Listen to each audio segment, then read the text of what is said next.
Good afternoon. Welcome to the Meltdown. Been a really busy morning. Folks, if you want to chime in, go to Ustream. Register at themeltdown.com. You can chat with me live when I do the shows now. You know, when you do radio, you've got to be on time all the time. But transactions are occurring today in the realm of as many as 1,000 Krugerrands. We're just one small dealer. But the reality of what's going on in the world is compounded by the multitude of opinions that get offered out there. Now, if you ask different stockbrokers or different money managers or different anybody, everyone's got the motive of greed and profit. And so depending on what the house account has in it determines pretty much what the house wants to sell. In an economy that is fragile, and let's face it, the global economy is fragile. For well over 100 years now, the talk about a one world currency, a one world order, the trilateral commission, things that have always been thought to be, quote, the right-wing conspiracy theorists, is starting to come home and roost. And so the problem that you've got is that you can put the gas down and start printing money, and you can buy gold, and you can horse trade in the Forex and all of the different markets that are out there. But at the end of the day, there's a balance sheet. And so I know gentlemen who have been retired, ladies too, who are trying to figure out how to do better than the 3-year CD rate at 0.85%. Taxable. You know, I've mentioned the story back 30 years ago when I met a couple of women that had under management. They were in the North Carolina area, and they were married to apple growers, and they had $6 million in cash. And at the time, one of these clients had it in a passbook account earning 5.25%. Taxable. And so some of the money was at a rate of probably 50 percentage points. And so as we were talking about the scenario, and you make $300,000 taxable, that maybe you would end up with 175 to 200,000 of net income off the 6 million. Well, at that time, in the municipal bond market, you could get 13% triple net municipal bonds that were general obligation bonds.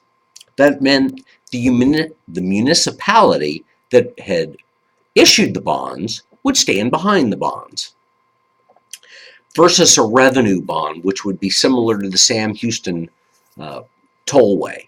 And those bonds get paid for out of the proceeds of the tolls, like the employees and the maintenance and everybody else.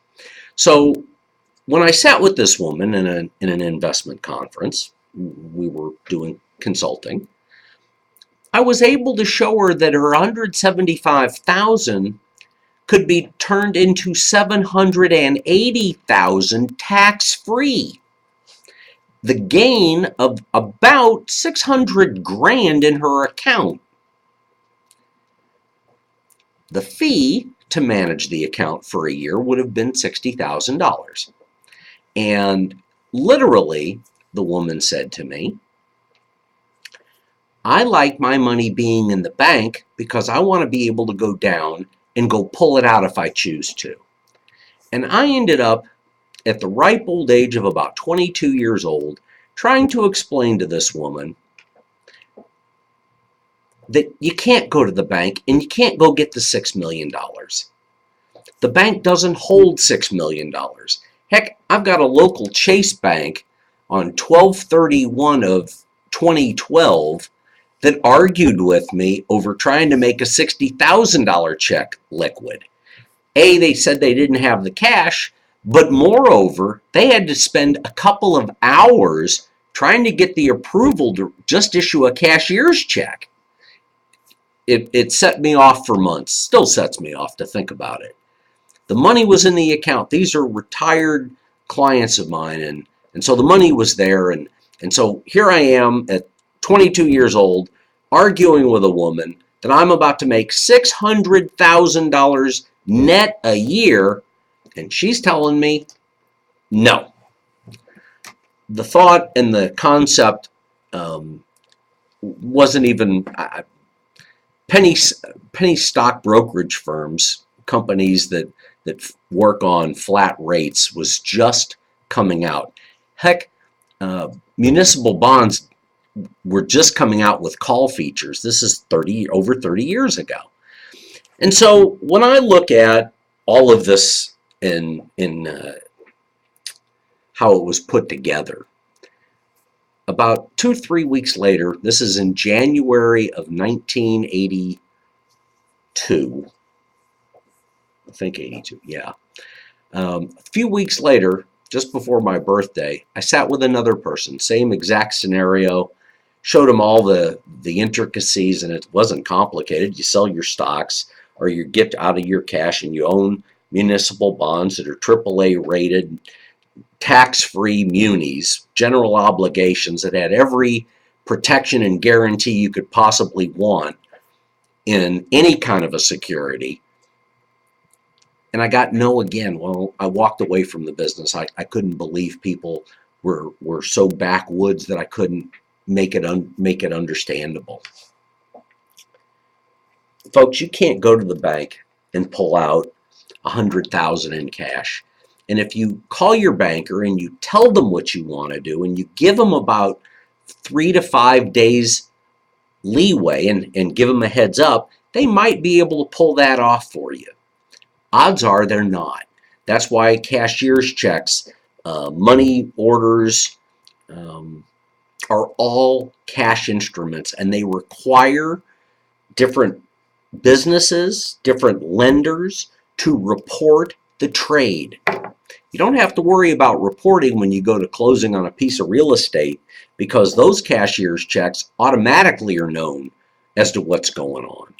But it is Big Brother trying to get into our business. Well, I listened this morning to what's going on around the world, and Janet Yellen, amazingly enough, as any Fed chairman really does, limiting their statements.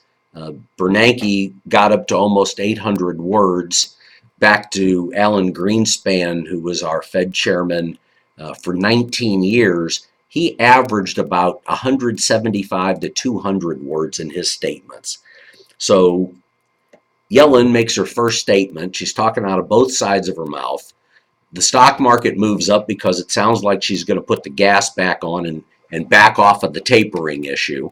That puts more money in the pockets of the wealthy. This is pretty much what I alluded to the last few days, and the stock market will rise. And lo and behold, that's exactly what it's doing.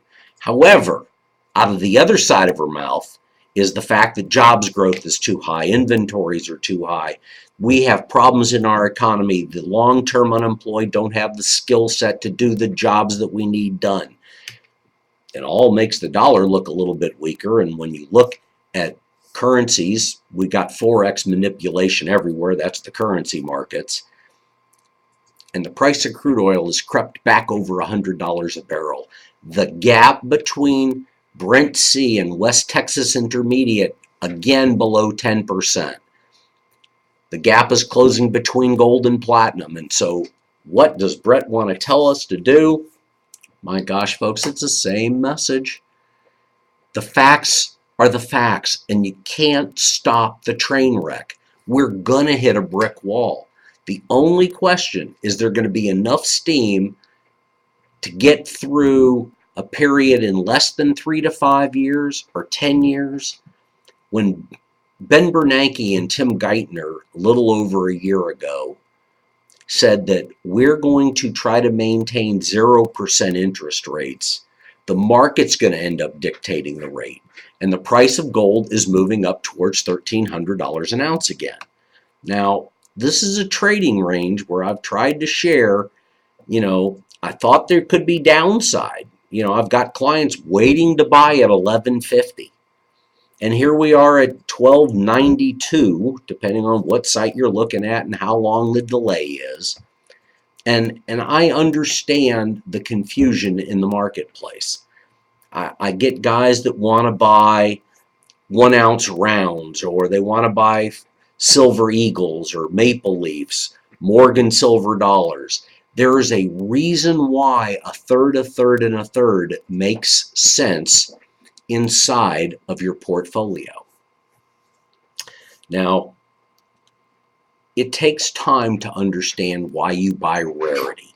Why would someone want a $20 gold piece for $100,000, or a silver dollar dated 1893 San Francisco, and be more than happy to pay 25 grand for the coin that's about uncirculated, certified, authenticated, and graded? You don't have to worry about the piece itself. And so the more I bring to the market, the more it seems like I try to confuse you, but these are markets that are simple to understand. The naysayers are out there trying to get you to put more money into the stock market, or they attack you on another front because they should be running scared. Whether they are or not, that'll be yet to be determined. But it's from my standpoint that these are sensitive markets, and owning different types of gold coins, being able to buy a Krugerrand, literally can save you about $10, about 1%, over an American Eagle. However, the discount when you liquidate them is going to be different. And 2 or 3 percentage points is a big swing in this market. I've got clients that have been buying Krugerrands or maple leafs or 1-ounce bars in an attempt to save as much money going into the market, but losing the focus coming out of the market. I've got a client, Ted, I'm going to pick on you a little bit. You want extra fine quality, which is on the scale of 1 to 70, 40 to 45. You want extra fine graded material. Now, that doesn't mean you send the coins off to be third-party authenticated and graded. You lose money.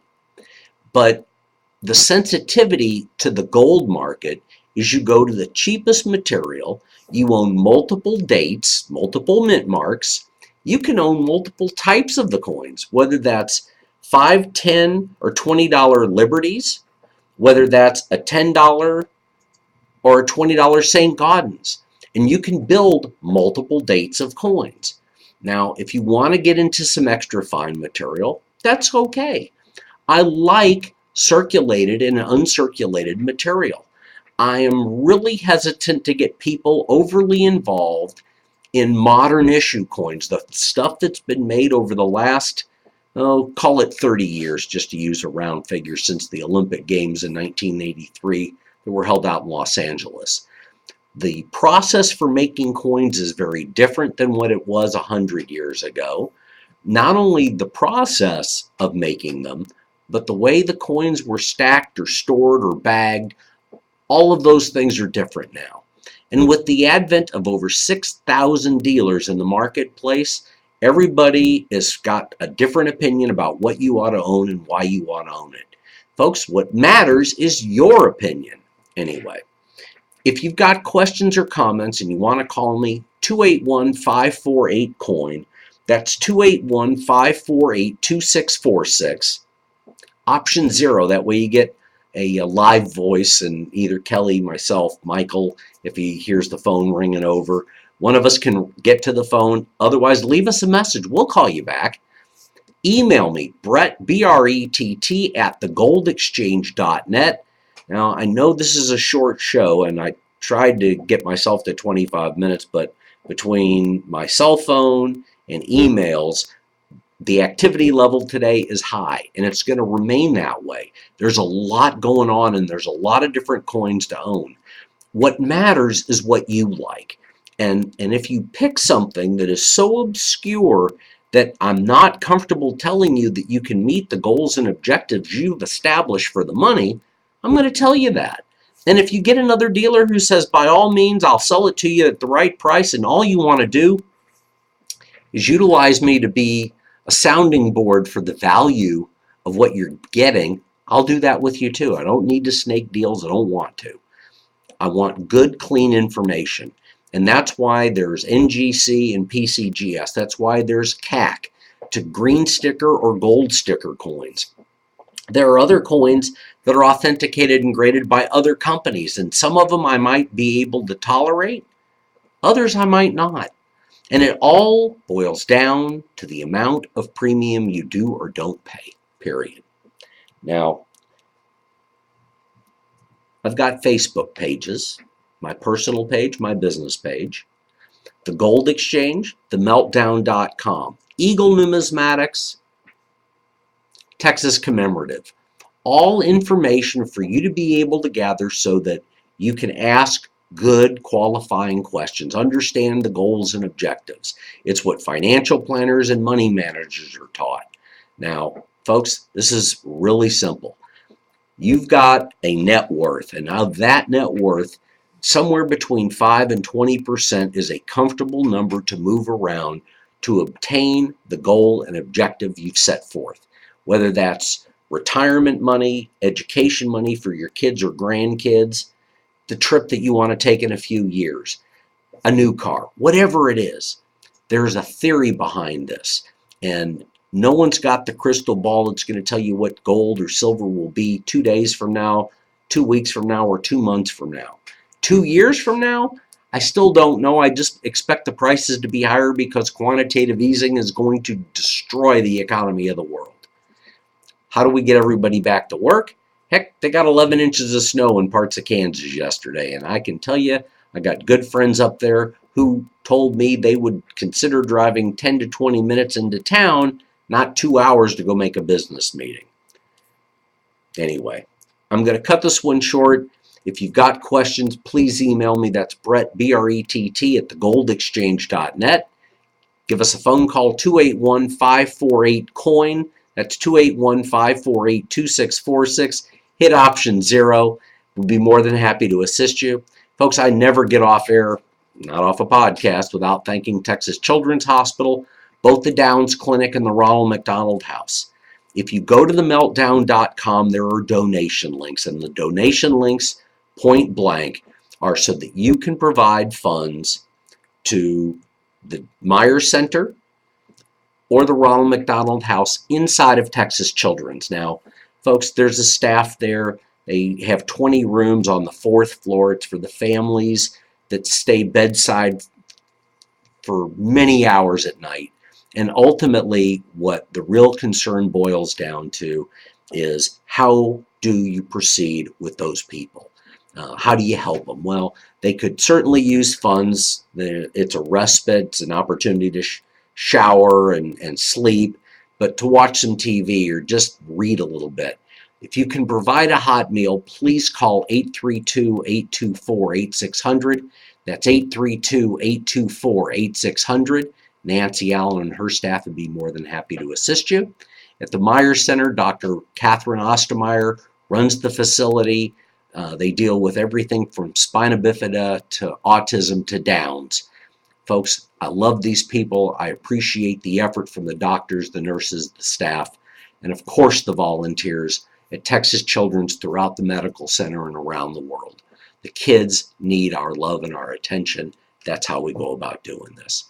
Anyway, I appreciate you listening in. Have a great day. Stay warm. We'll see you again tomorrow. I'll try to get on early in the morning. God bless you and have a great day. Bye-bye.